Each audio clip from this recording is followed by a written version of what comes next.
أنفسنا ومن سيئات أعمالنا من يهده الله فلا مضل له ومن يضلله فلا هادي له وأشهد أن لا إله إلا الله وحده لا شريك له وأشهد أن محمدا عبده ورسوله أما بعد فإن أصدق الحديث كتاب الله وخير الهدي هدي محمد صلى الله عليه وسلم وشر الأمور محدثاتها فإن كل محدثة بدعة وكل بدعة ضلالة وكل ضلالة في النار.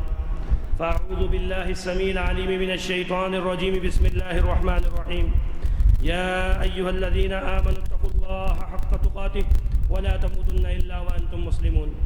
يا أيها الناس اتقوا ربكم الذي خلقكم من نفس واحدة وخلق منها زوجها وبث منهما رجالا كثيرا ونساء واتقوا الله الذي تساءلون به والأرحام إن الله كان عليكم رقيبا. يا أيها الذين آمنوا اتقوا الله وقولوا قولا سديدا يصلح لكم أعمالكم ويغفر لكم ذنوبكم ومن يطع الله ورسوله فقد فاز فوزا عظيما. قال الله تعالى في كتابه المجيد. بسم الله الرحمن الرحيم. لقد كان لكم في رسول الله أسوة حسنة لمن كان يرجو الله واليوم الآخر وذكر الله كثيرا. رب اشرح لي صدري ويسر لي أمري واحلل عقدة من لساني يفقهوا قولي. رب زدني علما وفهما. سبحانك لا علم لنا إلا ما علمتنا إنك أنت العليم الحكيم. اللهم صل على محمد وعلى آل محمد كما صليت على إبراهيم وعلى آل إبراهيم إنك حميد مجيد. اللهم بارك على محمد وعلى آل محمد كما باركت على إبراهيم وعلى آل إبراهيم إنك حميد مجيد. تمام قسم کی حمد و ثنا، تعریفات، بلندی، برتری، کبریائی، عظمت اللہ رب العزت وحدہ لا شریک کے لیے ہے، جو تمام جہانوں کا خالق و مالک اور اکیلا عبادت کے مستحق ہے۔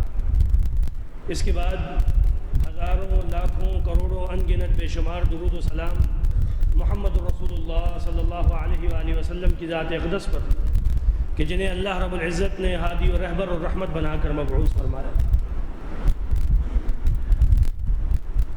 موجودہ وقت میں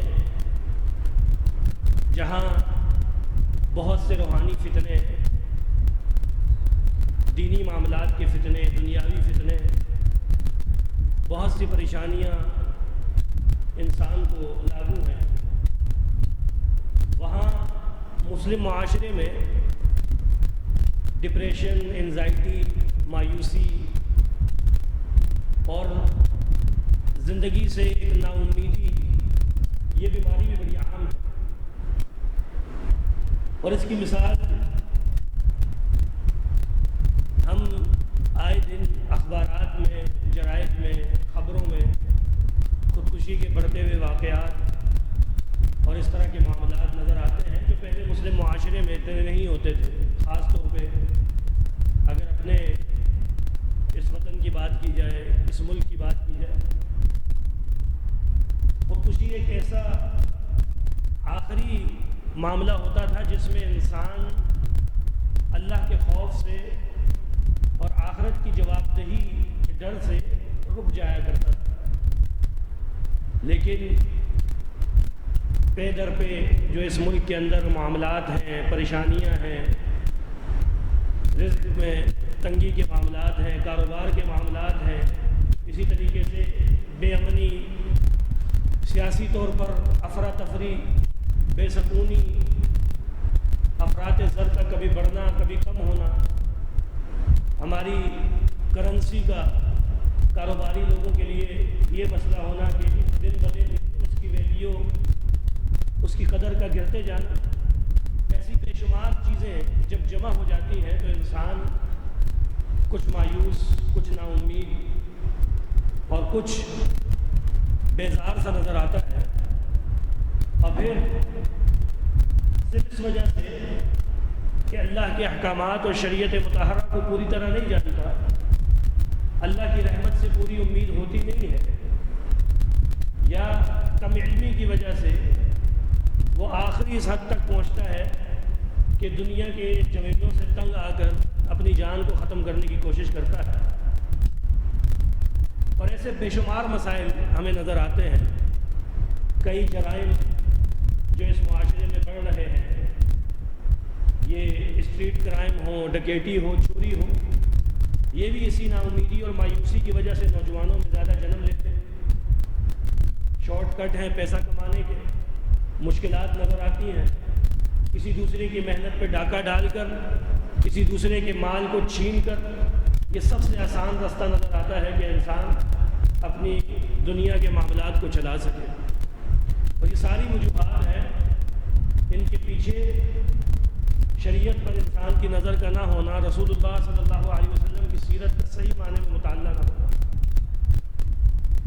ہمیں زمانہ طالب علمی میں یاد تھا، یا ہم جب حفظ کے مدرسے میں پڑھتے تھے تو گھر کے اندر کسی ایک چھوٹی سی الماری کے اندر کچھ کتابیں ضرور ہوا کرتی تھی، جس میں الرحیق المختوم سیرت کی کتاب ہوتی تھی، اسی طریقے سے جرنیل صحابہ کے نام سے کتاب ہوتی تھی، اور چند ایک کتابیں سیرت صحابیات پر ہوتی تھی، اور اخلاق پر، آداب پر کچھ کتابیں ہوتی تھی، جو انسان طلبہ میں یا طالب علمی کے دور میں اس وقت کوئی اتنا کام ہوتا نہیں تھا، اپنے والدین کو کسی کو پڑھتے دیکھتا تھا تو ان کا مطالعہ کر لیتا تھا، تو اپنے اسلاف کی، صحابہ کی، خاص کر رسول اللہ صلی اللہ علیہ وسلم کی سیرت نظر سے گزرتی تھی، تو دل کے اندر محبت بھی پیدا ہوتی تھی، ایک تعلق بھی پیدا ہوتا تھا، اور زندگی گزارنے کا ایک ڈھنگ بھی آتا تھا، سلیقہ بھی آتا تھا۔ ابھی کی جو جنریشن ہے، ابھی کی جو نسل ہے، وہ ان تمام معاملات سے دن بدن دور ہوتی جا رہی ہے۔ وہ اپنے والدین کو موبائل کے اندر پورا دن دیکھتی ہے، ٹیلی ویژن کے سامنے دیکھتی ہے، انٹرنیٹ کے اندر محض دیکھتی ہے، تو کتاب کو وہ بھی ہاتھ نہیں لگاتی۔ ان کی بھی پہلی خواہش اور کوشش ہوتی ہے کہ ٹیبلٹ مل جائے، فون مل جائے، لیپ ٹاپ مل جائے جس پر وائی فائی کنیکٹ ہو، انٹرنیٹ کی سہولت ہو، اور کارٹون، ڈرامے اور دیگر چیزیں وہ بچے دیکھتے رہیں۔ جو ایک حقیقی ورثہ جو ہماری نسل تک پہنچنا تھا، جن شخصیات کا تعارف، جن کی زندگیوں کا پورا ایک نچوڑ ان تک پہنچنا تھا، اس سے یہ آنے والی نسل بالکل دور ہوتی جا رہی ہے۔ جب اس نسل کو پتہ ہی نہیں ہے کہ مشکلات، تنگیاں، پریشانیاں یہ مسلمانوں کا خاصہ ہے۔ مسلم معاشرے پر دیگر معاشروں کے مقابلے میں زیادہ تنگیاں، مشکلات اور پریشانیاں آتی ہیں، آزمائشیں آتی ہیں، اطلاعات آتی ہیں، اللہ کی طرف سے جھنجھوڑا جاتا ہے، پکڑا جاتا ہے، بیماریوں میں، مشکلوں میں، پریشانیوں میں، عذاب، چھوٹے موٹے معاملات میں مسلم معاشرے کو اللہ رب العزت آزماتا ہے، لیکن ان سب میں مومن کے لیے، مسلمان کے لیے خیر ہوتی ہے۔ اگر صرف انسان رسول اللہ صلی اللہ علیہ وسلم کی زندگی پر نظر ڈالے، مطالعہ کرے، تو کائنات میں کوئی شخصیت، کوئی ایک ہستی، کوئی ایک ایسی ذات نہیں گزری اللہ کی مخلوق میں سے جنہوں نے اللہ کے نبی صلی اللہ علیہ وسلم سے زیادہ تکلیفیں اور پریشانیاں دیکھی۔ رسول اللہ صلی اللہ علیہ وسلم سے سوال کیا گیا، صحابی فرماتے ہیں اللہ کے نبی صلی اللہ علیہ وسلم، من ہم اشد الناس بلاء یا رسول اللہ، اے اللہ کے نبی صلی اللہ علیہ وسلم، دنیا میں سب سے زیادہ آزمائشیں، مشکلات کن پر آتی ہیں؟ رسول اللہ صلی اللہ علیہ وسلم نے فرمایا اشد الناس بلاء الانبیاء، دنیا میں سب سے زیادہ مشکلیں اور پریشانیاں انبیاء پر آتی ہیں، ثم الصالحون، پھر ایک حدیث میں ہے کہ پھر جو ان کے ساتھ ہوتے ہیں، ان کے ساتھ کا طبقہ یعنی صحابہ یا ان کے حواری جو ہوتے ہیں، پھر نیکوکار لوگ، ثم الامثل فالامثل، پھر جن کے اعمال اپنی پچھلی اسلاف کے اعمال کی طرح ملتے جاتے ہیں، نیکیوں کے اندر، تقویٰ کے اندر جتنے بلند ہوتے ہیں، آزمائشیں اسی طرح۔ اور ان آزمائشوں کو سمجھنے کے لیے ایک حدیث کافی ہے۔ اللہ کے نبی صلی اللہ علیہ وسلم کے پاس ایک صحابی آتے ہیں اور آ کر فرماتے ہیں کہ رسول اللہ صلی اللہ علیہ وسلم، مجھے آپ سے بے انتہا محبت ہے۔ اللہ کے نبی صلی اللہ علیہ وسلم سے اپنی محبت کا اظہار کرتے ہیں، اور ایک مسلمان کے لیے یہ بڑا مستحسن عمل ہے کہ کسی کے ساتھ اگر دینی وجہ سے محبت کرتا ہے، دینی تعلق سے محبت کرتا ہے، تو اس محبت کو اس کے سامنے ذکر کرے، اس محبت کو جتلائے، کہ میں آپ کے ساتھ محبت اللہ اور اس کے رسول کی وجہ سے کرتا ہوں، اس دینداری کی وجہ سے کرتا ہوں۔ تو صحابہ کرام تو اللہ کے نبی صلی اللہ علیہ وسلم کو محبت کا اظہار اس لیے کرتے کہ آپ کی محبت ایمان کا تقاضا تھا۔ آپ کی محبت اگر اس میں تھوڑا سا بھی خلل ہو تو ایمان میں خلل ہے، تو محبت کا اظہار کیا۔ اللہ کے نبی صلی اللہ علیہ وسلم نے فرمایا جو بات آپ نے کہی ہے، جو محبت کا ذکر آپ نے کیا ہے، اگر آپ اپنے دعوے میں اس میں سچے ہیں تو پھر تیار رہیے، پھر تیار رہو، کیونکہ مجھ سے محبت کی ہے تو ہماری محبت تو نہیں تھی، صحابہ کرام کی محبت تھی۔ اللہ کے نبی صلی اللہ علیہ وسلم سے جب محبت کا دعویٰ ہوتا تھا تو آپ جیسے کردار کو اپنانے کی بھی کوشش ہوتی تھی، ہماری زبانی خرچی کی محبت نہیں تھی کہ میں صدقے یا رسول اللہ، میں اللہ کے نبی صلی اللہ علیہ وسلم پر جان بھی قربان، طرح طرح کے نعرے۔ لیکن حالت یہ ہے کہ دنیا کا ایک چھوٹا سا فائدہ اور مفاد آ جائے، رسول اللہ صلی اللہ علیہ وسلم کی محبت، آپ کی شریعت، آپ کی سنت کسی کونے میں پڑی ہوتی ہے۔ وہ محبت پختہ تھی۔ آپ نے فرمایا کہ اگر تم اپنی محبت میں سچے ہو تو پھر تیار رہو، اب آزمائشیں اور پریشانیاں تمہاری طرف ایسے دوڑ کر آئیں گی جیسے سیلاب کا پانی ڈھلان سے آتا ہے۔ جب پہاڑوں پر بارش برستی ہے، کسی جگہ پر سیلاب آتا ہے، تو جس طرح ڈھلان سے جتنی قوت سے پانی آتا ہے، اس طرح آزمائشیں اور تکلیفیں تم پر آئیں۔ تو ایک ایماندار شخص، ایک دیندار شخص، ایک صاحب ایمان، اس پر آزمائشیں آتی ہیں۔ ہمارے معاشرے میں ہر قسم کی آزمائش کو یا تو عذاب پہ لے جایا جاتا ہے، یا کہتا ہے انسان کہ یہ اللہ کی پکڑ میں آ گیا ہے، اس پر عذاب ہے۔ لازم نہیں، انسان کی آزمائشیں اللہ سے محبت اور اللہ سے تعلق کی وجہ سے بھی آتی ہیں۔ اللہ کے نبی صلی اللہ علیہ وسلم کی محبت کو سامنے رکھیے۔ مختصر وقت میں آپ صلی اللہ علیہ وسلم جب اس دنیا میں تشریف لائے تو یتیمی کی حالت میں تشریف لائے۔ پیدا ہوئے تو آپ یتیم تھے۔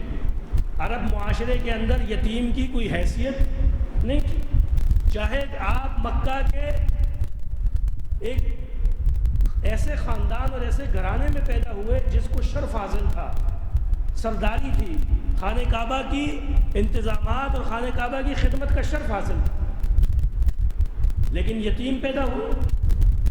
اور یتیم کوئی بھی ہو، اس کے اوپر لوگوں کا ایک ترس، اس کی کمزوری لوگوں کی نظر میں ہوتی ہے۔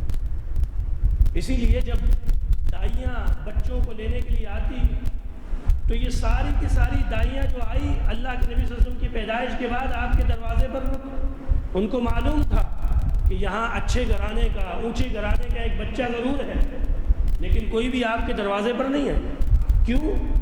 کہ یتیم ہے، پتہ نہیں ان کے گھر والے ہمیں خرچہ دے پائیں گے نہیں دے پائیں گے۔ یہ تو حلیمہ سعدیہ پہلی مرتبہ آئی تھی اور ان کے پاس جو جانور تھا وہ بھی بڑا کمزور تھا، سب سے پیچھے رہ گئی۔ اب جب مکہ پہنچی تو کوئی گھر نہیں بچا کہ جس گھر سے کوئی بچہ مل سکے۔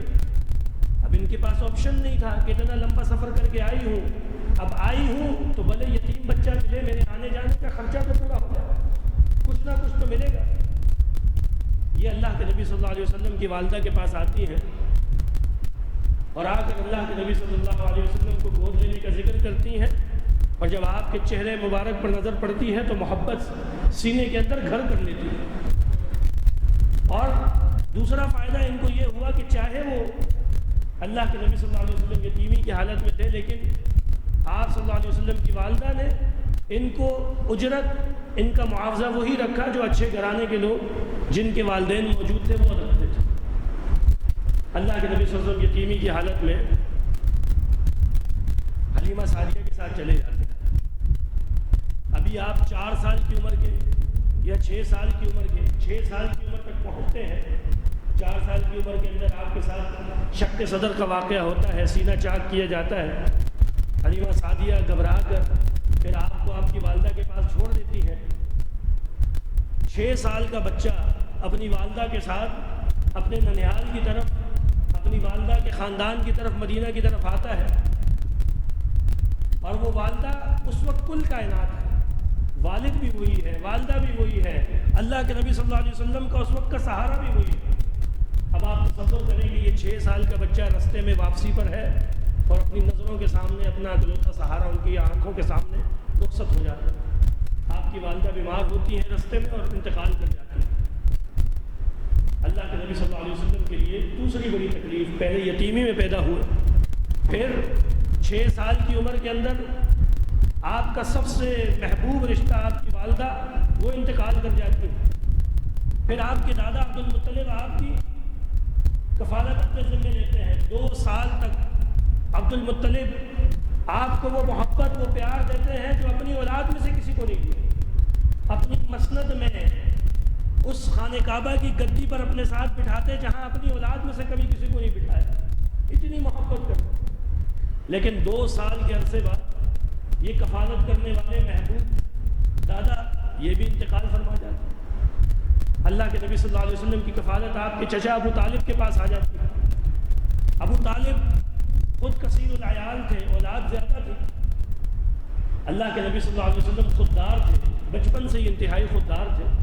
آپ نے یہ پسند نہ کیا کہ اپنے چاچا پر بوجھ بنے، لہٰذا بچپن سے ہی انتہائی کم عمری سے اللہ کے نبی صلی اللہ علیہ وسلم اجرت پر مزدوری پر کام کرنے لگ گئے۔ اور آپ کی اجرت کیا تھی، مزدوری کیا تھی، کام کیا تھا؟ آپ مکہ گرد کے لوگوں کی بکریاں چرانے لے کر جاتے اور ان بکریوں کو چرا کر آتے اور اس کے بدلے میں اجرت لیتے۔ صرف یہ خودداری تھی کہ جس خودداری کی وجہ سے آپ نے تعلیم حاصل نہیں کی، آپ پڑھے لکھے نہیں۔ اس وقت کلچر تھا، لوگ پڑھتے تھے، اپنے بچوں کو پڑھاتے تھے، لیکن جو پڑھتا ہے، جو پڑھانے کا معاملہ کرتا ہے، اس کے اخراجات اٹھائے جاتے ہیں، اس کا وقت ان کاموں میں لگتا ہے۔ لہٰذا اللہ کے نبی صلی اللہ علیہ وسلم نے اپنے چچا پر بوجھ نہیں کیا۔ انتہائی کم عمری میں اللہ کے نبی صلی اللہ علیہ وسلم کمانے پر لگ گئے۔ پھر اللہ کے نبی صلی اللہ علیہ وسلم نے اپنی ذات کو، اپنے کردار کو، اللہ کی تربیت تھی، اللہ کی خاص تربیت تھی، ایسا بنایا کہ اہل مکہ میں آپ نبوت سے پہلے ہی صادق و امین کا شرف پا چکے تھے۔ ہر قسم کی برائی، ہر قسم کے فتنے، ہر قسم کی پریشانی جو اس وقت کے لوگوں کو حالات کے ساتھ آتی تھی، اللہ کے نبی صلی اللہ علیہ وسلم اس سے محفوظ تھے۔ آپ کی عمر 40 سال تک پہنچی۔ اس عرصے میں آپ بہترین تاجر، بہترین والد، بہترین شوہر اور مکہ کے صادق و امین تھے۔ اگر مکہ کی دھرتی پر، مکہ کی زمین پر کسی سے ایک لفظ پوچھا جائے کہ اس پوری دھرتی کا سب سے بہترین شخص کون ہے، تو بلا مبالغہ وہ لوگ اللہ کے نبی صلی اللہ علیہ وسلم کے بارے میں بتاتے۔ اور یہی وجہ تھی کہ جب حجر اسود کو خانہ کعبہ کی تعمیر میں رکھنے کا موقع آیا تو سب کے سب اللہ کے نبی صلی اللہ علیہ وسلم کے فیصلے پر راضی ہو گئے کہ آپ سے زیادہ بہترین منصف اور اس معاملے کے لیے اہل شخص کوئی نہیں ہے۔ کوئی ایک قبیلہ بھی اللہ کے نبی صلی اللہ علیہ وسلم کی تعیناتی پر، آپ کے انتخاب پر ناراض نہیں تھا۔ آپ نے ان کو اس جھگڑے کو ختم کیا، حجر اسود ان سب سے لے جا کر پھر اپنے ہاتھ سے خانہ کعبہ کے پاس رکھا۔ یہ اللہ کے نبی صلی اللہ علیہ وسلم کی جو اہل مکہ کے درمیان محبت تھی۔ لیکن جیسے ہی نبوت ملتی ہے، اللہ کے نبی صلی اللہ علیہ وسلم کو حکم ہوتا ہے کہ نبوت کا اعلان کیجئے، اللہ کی توحید کا پرچار کیجئے، معبودان باطلہ کا انکار کیجئے، اور ببانگ دہر ان لوگوں کو بتا دیجئے کہ اللہ رب العزت کے علاوہ کوئی معبود برحق نہیں ہے۔ یہاں سے یکسم سارا کا سارا معاشرہ بدل جاتا ہے۔ وہ عزتیں، وہ رفعتیں، وہ محبتیں، وہ صادق و امین کے لقب، وہ اپنے فیصلوں کے اندر سب سے بہترین سمجھے جانے والے، یکدم اہل مکہ کی نظر میں سب سے بڑے دشمن بن گئے۔ اللہ کے نبی صلی اللہ علیہ وسلم کو تکلیفیں دی جاتی، ایسی تکلیفیں دی جاتی کہ رستے میں اوباش کھڑے کر دیے جاتے۔ وہ گنڈے، وہ بدماش اللہ کے نبی صلی اللہ علیہ وسلم کو رستے میں جاتے ہوئے گھورتے اور اس طرح کی حرکتیں کرتے کہ گویا ابھی حملہ کرنے والے، تاکہ اللہ کے نبی صلی اللہ علیہ وسلم رستوں کے اندر خود کو محفوظ نہ سمجھے۔ آپ اللہ کی عبادت کے لیے جاتے، آپ کو ان عبادتوں کے درمیان پریشان کیا جاتا۔ آپ نے دین کی دعوت دی، جو آپ کے ساتھ ملا، جس نے آپ سے تعلق قائم کیا، انہیں زد و کوب کیا گیا، انہیں سزائیں دی گئی، انہیں شہید کیا گیا، تاکہ اللہ کے نبی صلی اللہ علیہ وسلم اپنے مشن سے رک جائے۔ اللہ کے نبی صلی اللہ علیہ وسلم نے نبوت کے بعد جو سب سے پہلا نقصان اٹھایا وہ آپ کی بیٹیوں کی طلاق ہے۔ آپ کی 2 بیٹیاں ابو لہب کے گھر میں ان کا نکاح ہوا تھا، شادی ہوئی تھی، لیکن جیسے ہی اللہ کے نبی صلی اللہ علیہ وسلم نے نبوت کا اعلان کیا، ابو لہب نے اپنے بیٹوں کو حکم دیا کہ اس نے اپنے آباء و اجداد کا دین چھوڑ دیا ہے، ان کی بیٹیوں کو یہاں سے رخصت کر دو۔ تو اللہ کے نبی صلی اللہ علیہ وسلم کی پریشانیوں میں ایک پریشانی کہ آپ کی بیٹیوں کو طلاق دی۔ یہ پریشانی وہ والدین سمجھتے ہیں جن کے ساتھ اگر یہ معاملہ ہو، پھر یہ پریشانیاں رکی نہیں۔ مکہ کی سرزمین آپ پر تنگ کی گئی، اتنی تنگ کی گئی کہ اللہ کے نبی صلی اللہ علیہ وسلم کو بالآخر شعب ابی طالب کے اندر 2.5 سال تک محصور رکھا گیا، سماجی اور معاشی بائیکاٹ کیا گیا۔ آپ اور آپ کے قبیلے کے تمام افراد جو آپ کا ساتھ دیتے تھے، جو آپ کے ساتھ کھڑے ہوتے تھے، ان کے لیے مکہ کی سرزمین میں داخلہ بند کر دیا۔ تاجروں کو، مال بیچنے والوں کو یہ حکم دے دیا کہ جو ریٹ ہمیں دیتے ہو اس سے کئی گنا بڑھا کر انہیں ریٹ دیا جائے تاکہ یہ خرید نہ سکے۔ 2.5 سال کا عرصہ آپ نے شعب ابی طالب میں گزارا، اور سیرت کے اندر ذکر آتا ہے کہ اس 2.5 سال کے عرصے میں شعب ابی طالب میں رہنے والوں کی کیفیت اور حالت یہ تھی کہ کھانے کے لیے کچھ نہیں ہوتا تھا، گھاس جھاڑیاں ابال کر ان کا پانی پیا جاتا، بھوک اور افلاس سے حالت یہ ہو گئی کہ جسم اتنا، کھال اتنی کڑک ہوگی اسے پکڑ کے موڑا جاتا تو وہ ٹوٹتی۔ اور خود سیدنا بلال رضی اللہ تعالیٰ عنہ بیان فرماتے ہیں کہ شعب ابی طالب کے اس عرصے کے اندر میری اور اللہ کے نبی صلی اللہ علیہ وسلم کی خوراک کیا ہوتی تھی؟ میرے پاس ایک چمڑے کی چھوٹی سی تھیلی تھی جس میں کچھ خشک میوہ جات کھجورے میں چھپا کے رکھتا تھا، اپنی بغل میں اس کو باندھ کے رکھتا۔ ایک مہینہ اس ایک تھیلی کے ساتھ میں اور رسول اللہ صلی اللہ علیہ وسلم اپنا گزارا کرتا۔ یہ بھوک، یہ تکلیف، یہ پریشانیاں کس نے دیکھی؟ رسول اللہ صلی اللہ علیہ وسلم۔ 2.5 سال کا یہ عرصہ ختم ہوا، آپ کے لیے ایک اور بڑا صدمے کا معاملہ آیا۔ جس سال آپ باہر نکلے، اس 2.5 سال کے عرصے کی وجہ سے ابو طالب شدید لاغر ہو چکے تھے، بیمار ہو چکے تھے۔ ابو طالب کا انتقال ہو جاتا ہے۔ ابو طالب کون ہے؟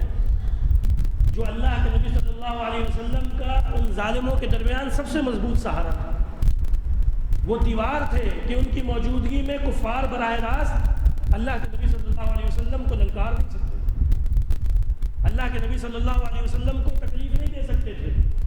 انہیں پتہ تھا کہ یہ سردار، یہ قبیلے کا سردار ہمارے درمیان، ان کے درمیان موجود ہے، ان کی قدر۔ لیکن آپ کے انتقال ہوا، ان ظالموں کی ہمت بڑھ گئی۔ اللہ کے نبی صلی اللہ علیہ وسلم خود بیان فرماتے ہیں کہ ابو طالب کی وفات کے بعد جو تکلیفیں، جو پریشانیاں انہوں نے براہ راست مجھے دی، وہ اس سے پہلے کبھی نہیں دی۔ پھر اسی سال آپ کے گھر کے اندر جو سب سے مضبوط سہارا تھا سیدہ خدیجہ رضی اللہ تعالیٰ عنہ، ان کا انتقال ہو جاتا۔ اللہ کے نبی صلی اللہ علیہ وسلم کا ایک ایسا سہارا اسلام لانے میں بھی سبقت سب سے پہلے تھی، آپ کی جو معاشی ضروریات تھی اس میں بھی سب سے بڑی سپورٹ تھی، اور آپ کو حوصلہ دینے والی بھی سب سے بڑھ چڑھ کر سیدہ خدیجہ رضی اللہ تعالیٰ۔ اس سال کو تاریخ کے اندر عام الحزن کہا جاتا ہے، غم کا سال۔ اللہ کے نبی صلی اللہ علیہ وسلم نے تکلیفوں کو دیکھا، مکہ میں اپنے ساتھ ہونے والے معاملات دیکھے، آپ مکہ والوں سے نا امید سے ہوئے، سوچا کہ چلو یہ لوگ میری بات نہیں مانتے، مکہ سے نکل کر کسی اور علاقے میں جاتا ہوں۔ آپ طائف سفر کرتے ہیں، طائف کے لوگوں کو دین کی دعوت دینے جاتے ہیں، وہاں کے سرداروں سے ملتے ہیں، وہ سردار آپ کی دعوت سنتے ہیں اور آپ کو کہتے ہیں کہ آپ ہمارے پاس آئے ہیں، ہم آپ کے قبیلے کو آپ کو جانتے ہیں، اس لیے آپ کو باعزت جانے دے رہے ہیں، لیکن آپ پورے طائف میں اس کا اعلان نہیں کریں گے اور خاموشی سے یہاں سے واپس چلے گئے۔ لیکن بدبختی کیا کی کہ اللہ کے نبی صلی اللہ علیہ وسلم جب نکلے تو طائف کے اوباش اور بدماش آپ کے پیچھے لگا دیے، وہ اللہ کے نبی صلی اللہ علیہ وسلم پر پتھر برسا رہے ہیں۔ اللہ کے نبی صلی اللہ علیہ وسلم کی زندگی میں سب سے مشکل ترین کوئی دن تھا تو یہ طائف کا دن تھا۔ سیدہ عائشہ رضی اللہ تعالیٰ عنہ نے احد کے دن جب اللہ کے نبی صلی اللہ علیہ وسلم کو تکلیفیں آئی، زخم لگے، ان زخم اور تکلیفوں اور پریشانیوں کا ذکر کرتے ہوئے پوچھا کہ اللہ کے نبی صلی اللہ علیہ وسلم آپ کے لیے تو سب سے سخت دن احد کا دن ہوگا، احد کا معاملہ ہوگا، اللہ کے نبی صلی اللہ علیہ وسلم نے فرمایا کہ نہیں عائشہ، اس سے بھی زیادہ سخت دن میرے لیے طائف کا دن۔ آپ چل رہے تھے، آپ کے جسم سے بہنے والا خون، اس خون سے آپ کی چپلیں چپچپا رہی تھیں۔ اللہ کے نبی صلی اللہ علیہ وسلم نے تکلیفیں برداشت کی، پھر نعوذ باللہ آپ کے قتل کا منصوبہ بنایا گیا، آپ کے صحابہ کرام کو تکلیفیں پہنچائی گئی۔ بالآخر اللہ کے نبی صلی اللہ علیہ وسلم کو مکہ کی سرزمین چھوڑنی پڑی، اور جب آپ مکہ سے ہجرت کرنے کے لیے نکل رہے تھے، مکہ کی وادی کی طرف منہ کر کے دیکھتے ہیں اور فرماتے ہیں کہ مکہ کی زمین، مجھے تجھ سے بڑی محبت ہے، مگر کیا کروں، یہاں کے ظالم لوگ مجھے یہاں رہنے نہیں دیتے۔ آپ اپنی اس محبوب زمین کو چھوڑ کر مدینہ ہجرت کرتے ہیں۔ یہ تکلیفیں پریشانیاں ختم نہیں ہوئی، یہاں نئی تکلیفیں شروع ہوئی۔ منافقین سے آپ کا واسطہ پڑا، ارد گرد کے یہودیوں کے ساتھ آپ کا واسطہ پڑا، پھر یہ جو مکہ کے مشرکین تھے، انہوں نے لشکر جمع کر کے آپ پر حملے کرنا شروع کیے۔ بدر کا مقام، آپ پر بدر کے حملے ہوئے۔ اس کے بعد احد کا میدان آتا ہے، 3000 کا لشکر لے کر کفار مدینہ پر چڑھائی کرتے ہیں، اور احد کا دن اتنا سخت دن تھا کہ اللہ کے نبی صلی اللہ علیہ وسلم نے اپنے بڑے محبوب کھوئے۔ 70 کے قریب بڑے صحابہ کرام اور کل 132 صحابہ کرام اس دن شہید، جس میں آپ کے سب سے محبوب چچا سیدنا امیر حمزہ رضی اللہ تعالیٰ عنہ بھی شہید ہوتے ہیں۔ خود اللہ کے نبی صلی اللہ علیہ وسلم کو زخمی کیا جاتا ہے، آپ کے دندان مبارک شہید ہوتے ہیں۔ آپ کی بیٹی سیدہ فاطمہ اور سیدنا علی رضی اللہ تعالیٰ عنہ آپ کا خون روکنے کے لیے سر پر پانی بہاتی ہیں، خون رکے، خون رکتا نہیں، پھر آخر چٹائی کو جلا کر اس کی راکھ آپ کے زخم میں بھری جاتی ہے۔ یہ اللہ کے نبی صلی اللہ علیہ وسلم نے تکلیفیں دیکھی، تکلیفیں یہاں ختم نہیں ہوئی۔ 2 سال بعد 5 ہجری کے اندر غزوہ خندق پر، غزوہ احزاب میں پھر 10,000 کا لشکر حملہ آور ہوتا ہے۔ باہر سے ان کی سازشیں ہیں، آپ پر حملہ آور ہے، اندر سے بنو قریظہ کے یہودی آپ کے مخالف ہیں۔ اللہ کے نبی صلی اللہ علیہ وسلم کی تکلیفیں دیکھتے ہیں، آپ نے ان تکلیفوں کا مقابلہ کیا، اللہ نے ان تکلیفوں سے نکالا، مکہ فتح کروایا۔ پھر آپ نے تکلیف دیکھی کہ آپ کی بیوی ام المومنین سیدہ عائشہ رضی اللہ تعالیٰ عنہ پر الزام تراشی کی جاتی ہے، بہتان لگایا جاتا ہے، آپ نے یہ تکلیف دیکھی۔ اللہ کے نبی صلی اللہ علیہ وسلم کے بہترین 70 قاریوں کو دھوکہ دے کر لے کے جایا جاتا ہے اور بیر معونہ پہ انہیں قتل کر دیا جاتا ہے۔ اللہ کے نبی صلی اللہ علیہ وسلم کے لیے اتنا تکلیف دہ تھا کہ آپ نے 1 ماہ تک ان کے لیے بد دعا کی، قنوت نازل کی۔ اللہ کے نبی صلی اللہ علیہ وسلم کو زہر دیا گیا۔ اللہ کے نبی صلی اللہ علیہ وسلم کی تکلیفوں کا اندازہ یہ لگائیے کہ اللہ کے نبی صلی اللہ علیہ وسلم کی 6 اولادیں ہیں، جن 6 اولادوں میں 5 اللہ کے نبی صلی اللہ علیہ وسلم کی زندگی میں وفات پاتی، اور 1 سیدہ فاطمہ ہے جو آپ کی وفات کے 6 ماہ بعد انتقال کرتی۔ پھر اللہ کے نبی صلی اللہ علیہ وسلم کے زندگی کے آخری ایام، آپ کی تکلیفیں جو سکرات الموت کی ہیں، اس کا ہم اور آپ اندازہ نہیں لگا سکتے۔ اللہ کے نبی صلی اللہ علیہ وسلم کا بخار، آپ کی تکلیف، آپ کے موت کے وقت اس زہر کے اثر کو جاری کر دینا۔ اللہ کے نبی صلی اللہ علیہ وسلم کی زندگی کے آخری ایام کو جب آپ پڑھیں گے تو کوئی سخت دل شقی القلب بھی ہوگا جو اس کو سکون سے پڑھ سکے گا اور اس کی آنکھیں نہیں بہیں گی۔ یہ ساری کی ساری تکلیفیں آپ شروع کریں اور گنتے جائیں۔ یہ ساری تکلیفیں دیکھنے کے بعد اللہ کے نبی صلی اللہ علیہ وسلم کا عمل کیا ہے کہ آپ کی زبانوں پر شکوے آئے جس طرح ہماری زبانوں سے شکوے آتے ہیں کہ اللہ ہم ہی ملے، ہم تو 5 وقت کے نمازی بھی ہیں، ہم تو موحد بھی ہیں، ہم تو تیرے علاوہ کہیں سجدے بھی نہیں کرتے، گر گڑاتے بھی نہیں ہیں، جبینے بھی نہیں جھکاتے، تیرے علاوہ کسی سے مدد بھی نہیں مانگتے، اس کے بعد ہی ہم ہی آزمائشوں میں مبتلا ہیں، اللہ کو ہم ہی ملے۔ یہ ناشکری والے کفریہ کلمات کبھی بھی اللہ کے نبی صلی اللہ علیہ وسلم کی زبان سے نہیں آئے، جبکہ وہ کائنات کی سب سے محبوب ترین ہستی تھی، اس کے باوجود یہ ساری تکلیفیں آپ کے ساتھ۔ اور آپ کا طرز عمل کیا ہے کہ راتوں کو کھڑے ہو کر اتنی لمبی نماز پڑھتے ہیں کہ آپ کے پاؤں میں ورم آ جاتا ہے۔ ام المومنین سیدہ عائشہ رضی اللہ عنہا فرماتی ہیں کہ رسول اللہ صلی اللہ علیہ وسلم آپ کے تو اگلے پچھلے سارے گناہ اللہ نے ایڈوانس میں معاف کر دیے ہیں، اتنی بڑی نعمت عطا کر دی، پھر آپ اپنے آپ کو اتنا کیوں تھکاتے ہیں کہ آپ کھڑے ہوتے ہیں آپ کے پاؤں سوج جاتے ہیں۔ اللہ کے نبی صلی اللہ علیہ وسلم کا جواب کیا ہے کہ جس اللہ نے مجھ پر اتنی ساری نعمتیں کی، افلا اکون عبدا شکورا، کیا میں اس کا شکر گزار بندہ نہ بن جاؤں؟ یہ مومن کا ایک طرز عمل ہوتا ہے، یہ صاحب ایمان کا ایک طرز عمل ہوتا ہے۔ تکلیفیں، پریشانیاں، مصائب، مشکلات میں واویلا نہیں کرتا، شکوے نہیں کرتا، ہمت نہیں ہارتا، مایوس نہیں ہوتا، رونا دھونا نہیں ڈالتا، خودکشی کی طرف نہیں جاتا، بلکہ اسے یہ پتہ ہے کہ یہ تکلیفیں، یہ آزمائشیں، یہ پریشانیاں، یہ اللہ رب العزت کی طرف سے میرے لیے یقیناً نعمت ہے، یقیناً نعمت ہے۔ اگر ان تکلیفوں سے کوئی بچ سکتا تو انبیاء بچ سکتے۔ آپ انبیاء کو اٹھا لیں، ہر نبی کی زندگی میں آپ کو یہ تکلیفیں ملے گی۔ کون سے نبی ایسے ہیں جن کا قرآن مجید میں واقعہ ملتا ہو اور ان نے تکلیفیں نہ اٹھائی؟ موسیٰ علیہ السلام والدہ سے دور، والدین سے دور، گھر والوں سے دور، فرعون کے دربار میں پلتے ہیں، پھر اپنا جس ملک میں عزت ہے اس کو چھوڑ کے جانا پڑتا ہے، پھر فرعون کا مقابلہ، اپنوں کے تانے۔ عیسیٰ علیہ السلام ان کی تکلیفیں الگ ہیں، نوح علیہ السلام ان کی تکلیفیں الگ ہیں، یونس علیہ السلام مچھلی کے پیٹ میں، پانی کے اندر، وہاں اللہ کو پکارتے ہیں، ایوب علیہ السلام کی تکلیفیں الگ ہیں، یوسف علیہ السلام کی تکلیفیں الگ ہیں، ان کے والد کی تکلیفیں الگ ہیں۔ ہر نبی کو تکلیفیں آئی ہیں، لیکن کسی نبی کی زبان پر شکوہ اور شکایت نہیں ہے۔ کیوں کہ اللہ کے نبی صلی اللہ علیہ وسلم کی ایک حدیث ہے، آپ نے فرمایا، یہ تمام انبیاء جانتے ہیں، یہ اللہ کی محبت میں جب انسان کو جب دعویٰ کرتا ہے تو آزمایا جاتا ہے۔ آپ نے قرآن مجید کی آیتیں سنی ہوں گی کہ الف لام میم احسب الناس ان یترکوا ان یقولوا آمنا وهم لا یفتنون ولقد فتنا الذین من قبلهم فلیعلمن اللہ الذین صدقوا ولیعلمن الکاذبین، کہ لوگوں نے کیا گمان کر لیا ہے کہ یہ اپنی زبانوں سے کہہ دیں گے کہ ہم ایمان لائیں اور ہم انہیں آزمائیں گے نہیں، ہم انہیں آزمائیں گے ویسے ہی جیسے ان سے پہلے لوگوں کو آزمایا، تاکہ ان میں کھرے اور کھوٹے کی پہچان ہو سکے۔ زبان سے دعوے ہو جاتے ہیں، لیکن جب اللہ کی آزمائش آتی ہے پھر انسان کا پتہ چلتا ہے کہ وہ اللہ کے دین پر کتنا کاربند ہے، کتنا عمل کرتا ہے۔ تو اللہ کے نبی صلی اللہ علیہ وسلم کی وہ حدیث جو تکلیفوں پریشانیوں میں موجود لوگوں کے لیے ایک بہت بڑا ذخیرہ ہے، آپ صلی اللہ علیہ وسلم نے فرمایا کہ عجبا لامر المؤمن، مومن کا معاملہ بڑا انوکھا ہے، مومن کا معاملہ دوسرے لوگوں سے بڑا انوکھا ہے۔ کیوں انوکھا ہے؟ اس پر دو حالتیں آتی ہیں، اور اللہ کے رسول نے فرمایا وَلَيْسَ ذَلِكَ لِأَحَدٍ إِلَّا الْمُؤْمِنِ، یہ انوکھا معاملہ مومنوں کے علاوہ کسی اور کو نہیں ملا۔